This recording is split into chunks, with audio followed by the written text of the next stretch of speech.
Mutual fund में अपना पैसा इन्वेस्ट करना चाहते हैं क्योंकि वह सोचते हैं कि एसबीआई एक सरकारी कंपनी है, इसमें हमारा पैसा सिक्योर भी रहेगा और ग्रो भी करता रहेगा। लेकिन दोस्तों, यहाँ पर लोगों के सामने दिक्कत यह आती है कि उन्हें पता ही नहीं होता है 80 से भी ज्यादा इन्वेस्टमेंट स्कीम है। इसीलिए कौन सी स्कीम बेहतर रिटर्न दे सकती है, किस स्कीम में रिस्क कम है, कौन सी स्कीम जल्द से जल्द हमारा पैसा डबल कर सकती है, यह तय करना काफी मुश्किल हो जाता है। इसके साथ साथ कुछ लोगों को तो यह भी पता नहीं होता है कि एक अच्छे म्यूचुअल फंड को कैसे सिलेक्ट किया जाए।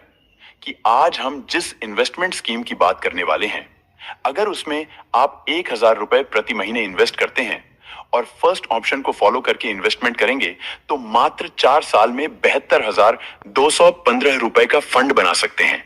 अगर आप सेकंड ऑप्शन को फॉलो करके इन्वेस्टमेंट करेंगे तो 81,936 रुपए का फंड बना सकते हैं।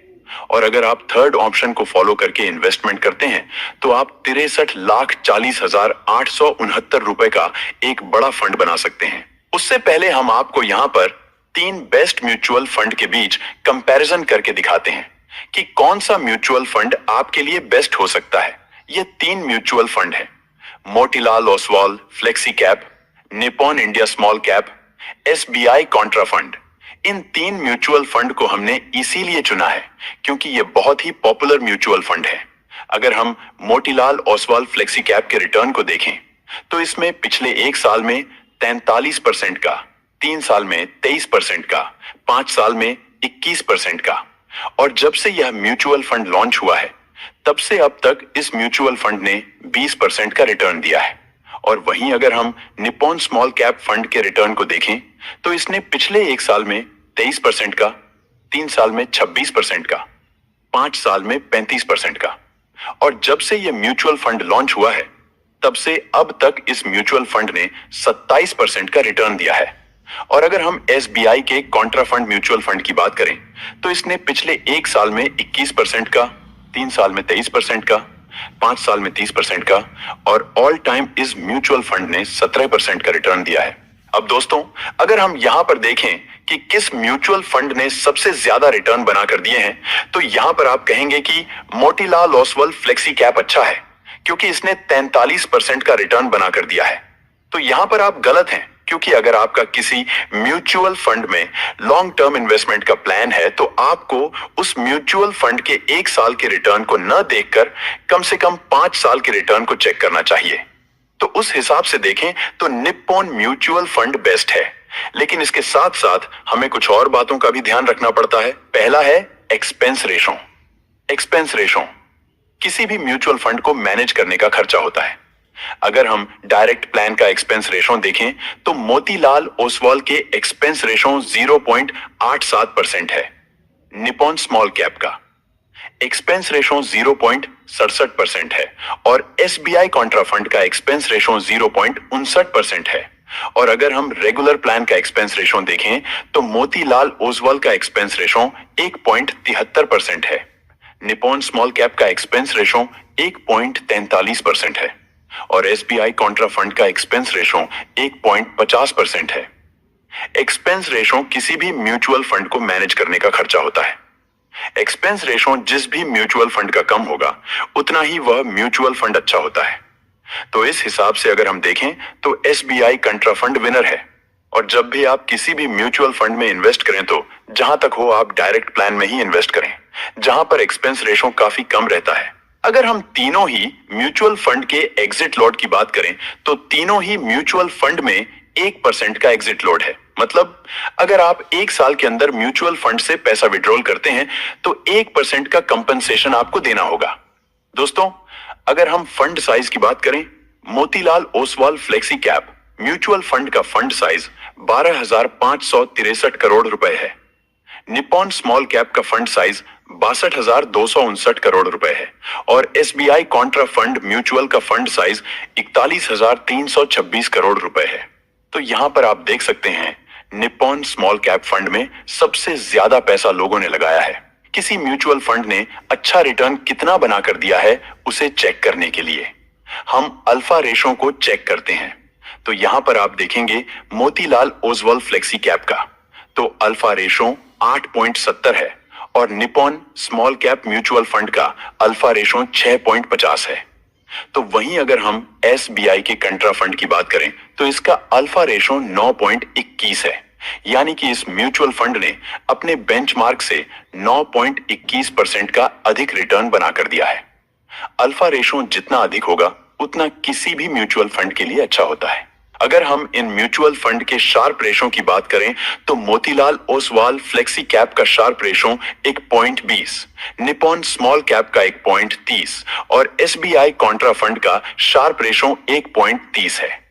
शार्प रेशो किसी भी म्यूचुअल फंड की गिरावट की संभावना को दर्शाता है। शार्प रेशो जितना कम होगा उतना ही वह म्यूचुअल फंड अच्छा होगा। यहां पर सबसे कम Sharpe ratio Motilal Oswal flexi cap fund का है। मतलब अगर मोतीलाल ओसवाल फ्लेक्सी कैप में तेजी आई तो अपने बेंचमार्क के मुकाबले यह फंड 8.70% अधिक रिटर्न देगा और अगर गिरावट आई तो यह केवल अपनी बेंचमार्क के मुकाबले 1.20% ही टूटेगा। तो दोस्तों, मेरे हिसाब से ये तीनों ही म्यूचुअल फंड बेस्ट हैं। पर आपको यहां एक बात का ध्यान रखना चाहिए। आप बात करते हैं एक ऐसी इन्वेस्टमेंट स्ट्रेटजी की जिसको अगर आप यूज करते हैं तो आप ज्यादा से ज्यादा म्यूचुअल फंड में इन्वेस्ट करके रिटर्न बना सकते हैं।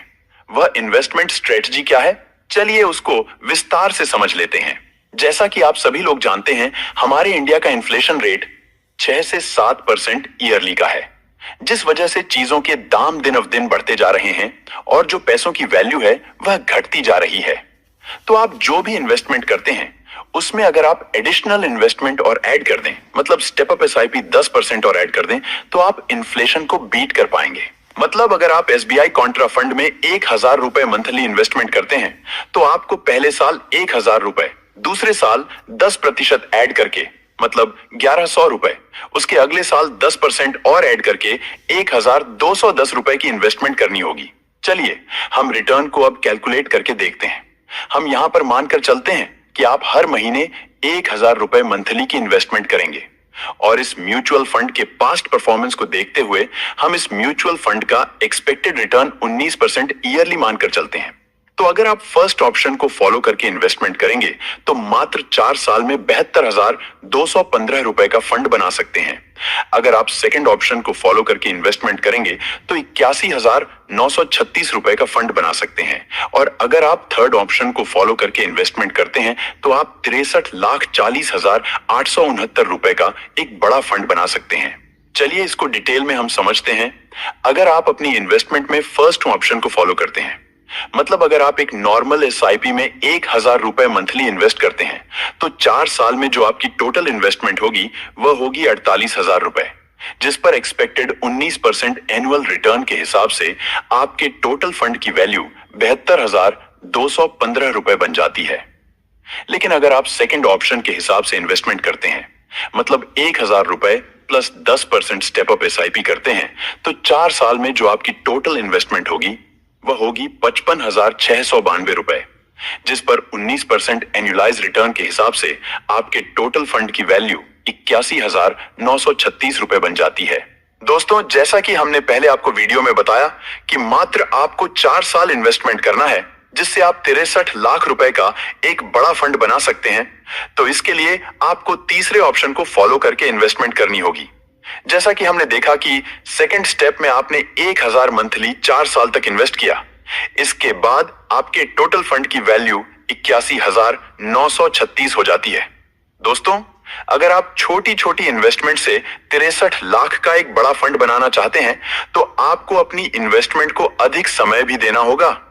अब दोस्तों, ये जो 4 साल तक इन्वेस्टमेंट की जिसकी वैल्यू 81,936 रुपए हो जाती है, अगर इसको आप अगले 25 सालों तक इसी म्यूचुअल फंड में लमसम इन्वेस्टेड रखें और कोई भी अलग से इन्वेस्टमेंट ना करें तो 25 साल बाद आपके टोटल फंड की वैल्यू 63,40,869 रुपए हो जाती है। अगर दोस्तों यह जो 81,936 रुपए की इन्वेस्टमेंट आपने लमसम 25 सालों के लिए की, अगर उसको ना करते और 4 साल के बाद ही यह 81,936 रुपए की धनराशि निकाल लेते तो शायद ही आप इसे कहीं अच्छी जगह लगा पाते और हो सकता है आप इसे खर्च ही कर देते। तो इसीलिए अगर आपको फ्यूचर में एक बड़े फंड की जरूरत पड़ने वाली है, जैसे बेटी की शादी करनी है, बच्चों की पढ़ाई के लिए एक बड़े फंड की जरूरत पड़ने वाली है, या आपको रिटायरमेंट की प्लानिंग करनी है, तो आप तीसरे वाले ऑप्शन को अपनाकर अपना इन्वेस्टमेंट कर सकते हैं, जिससे आप थोड़ा थोड़ा इन्वेस्टमेंट करके एक बड़ा फंड फ्यूचर के लिए बना सकते हैं। दोस्तों, ये केवल एक एजुकेशन पर्पस के लिए वीडियो है। जब भी आप किसी भी म्यूचुअल फंड में इन्वेस्ट करें, तब आप उस म्यूचुअल फंड के बारे में पूरा रिसर्च करें, क्योंकि म्यूचुअल फंड एक रिस्की इन्वेस्टमेंट है। दोस्तों, ये वीडियो आपको कैसा लगा हमें कमेंट बॉक्स में कमेंट करके जरूर बताएं। आपको और किस प्रकार की वीडियो चाहिए वह भी हमें कमेंट करें। वीडियो देखने के लिए आपका बहुत बहुत धन्यवाद।